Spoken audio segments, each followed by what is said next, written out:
नमस्कार दोस्तों, जय माता दी। वर्ल्ड बेस्ट मैजिक में आपका हार्दिक स्वागत है। कैसे हैं आप सब?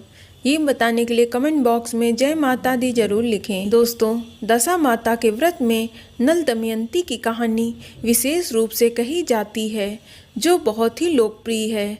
इससे व्रत का संपूर्ण फल प्राप्त होता है। दोस्तों, नल दमयंती की कहानी इस प्रकार है। नल नाम का एक राजा था। वह प्रजा का पूरा ध्यान रखता था और प्रजा भी उसे बहुत मान देती थी। उसकी रानी का नाम दमयंती था और वह बहुत ही धार्मिक प्रवृत्ति की थी। उनके 2 पुत्र थे। एक बार रानी ने दशा माता का व्रत किया और 10 गांठों वाला कच्चे सूत का डोरा गले में पहना।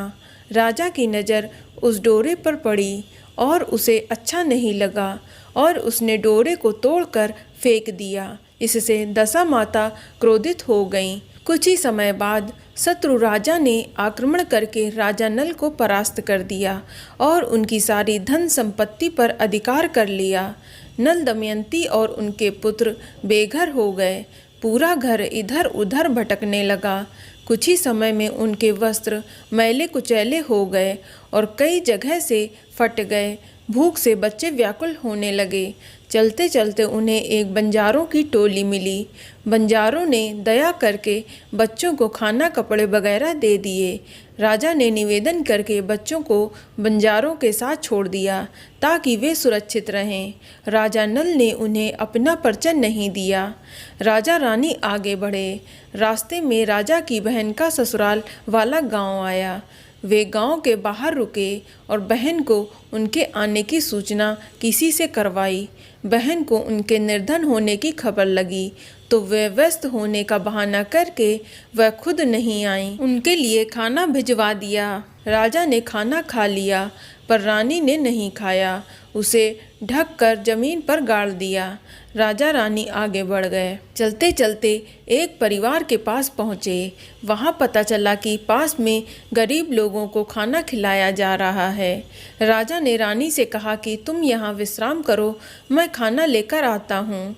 राजा पत्तल में खाना लेकर आ रहा था कि रास्ते में एक चील ने झपट्टा मारा तो सारा खाना गिर गया।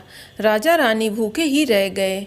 उनका मन खिन्न हो गया और वे आगे बढ़ गए। शाम को एक गांव में पहुँचे। वहाँ एक सेठ के मकान में उन्हें आश्रय मिला। वे वहाँ रुक गए। सेठानी जल्दी उठकर स्नान करके पूजा करती थीं। उस दिन नहाने से पहले सेठानी गले से नौलखा हार निकाल कर नहाने गईं तो एक मोर हार को चोंच से दबाकर उड़ा ले गया। सेठानी वापस आईं। हार नहीं मिला तो शक नल दमयंती पर गया। तलाशी लेने पर हार तो नहीं मिला पर सेठ ने क्रोधित होकर उन्हें वहां से भगा दिया। राजा रानी शरीर और मन दोनों से बुरी तरह से थक गए थे। एक चट्टान पर ही सो गए। रात को नल की नींद खुली। अपनी पत्नी की दशा पर उसे बहुत ही दुख हुआ। उसने सोचा, मैं इसे छोड़कर चला जाता हूँ। मेरे साथ ये दुखी हो रही है। मैं नहीं मिलूंगा तो यह अपने पीहर चली जाएगी। वहाँ इसे कुछ आराम मिलेगा। ऐसा सोचकर नल रानी को छोड़कर वहाँ से चला गया। बहुत दूर पहुँचा और एक दूसरे राजा के यहाँ उसे घोड़े की देखभाल करने का काम मिल गया। अपनी पहचान छुपाकर वहाँ काम करने लगा। साथ ही ससुराल की खबर भी पता करता रहा। दमयंती जब उठी तो पति को न पाकर पहले तो बहुत ढूंढा, फिर अपने पिता के राज्य चली गईं। उसे बहुत रोना आया। शांत होकर कुछ सोचकर उसने छोटी सुपारियां अपने मुंह में भरकर अपनी शक्ल बदल ली। एक कुएं के पास बैठ गई। महल से दासियां कुएं पर पानी भरने आईं तो उनसे मदद मांगकर काम करने के लिए पिता के महल पहुंच गईं। उसकी रानी माता ने भी उसे नहीं पहचाना। उसे रात को तेल बाती का ध्यान रखने का काम दे दिया। कुछ समय बीता और चैत्र कृष्ण की दशमी का दिन आया। महल में दशा माता के पूजन की तैयारी होने लगी।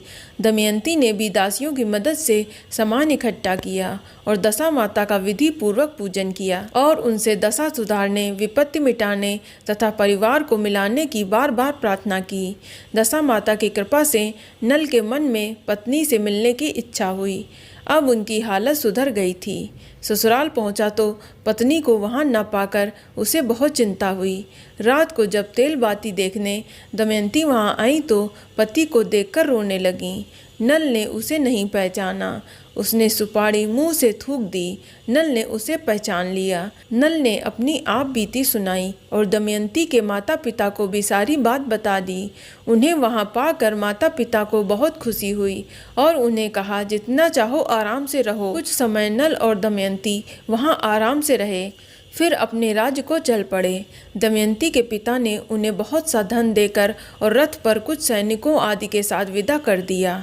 रास्ते में सेठ के यहाँ पहुँचे तो सेठ सेठानी लज्जित होकर माफ़ी मांगने लगे। उन्होंने बताया कि 9 लाख का हार दूसरे दिन ही पेड़ पर लटका हुआ मिल गया था। नल ने अपनी पहचान बताई तो सेठ ने उनका बहुत आदर सत्कार किया। विदा होकर वह आगे बढ़े तो बंजारों की टोली मिली। अपने दोनों पुत्रों को वहां से अपने साथ लेकर बंजारों को कुछ धन देकर वह अपने राज्य की ओर चल पड़े।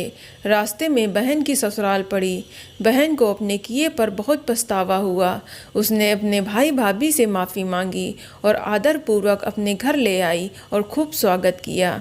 वहां से विदा होकर अपने राज्य की सीमा पर पहुँचे तो प्रजा को अपने प्रिय राजा रानी के आने का समाचार मिला। सारी प्रजा अपने राजा रानी के स्वागत के लिए उमड़ पड़ी।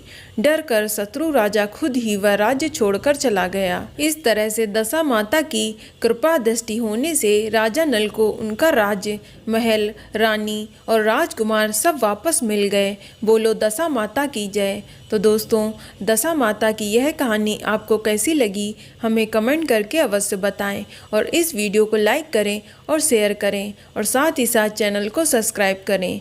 धन्यवाद।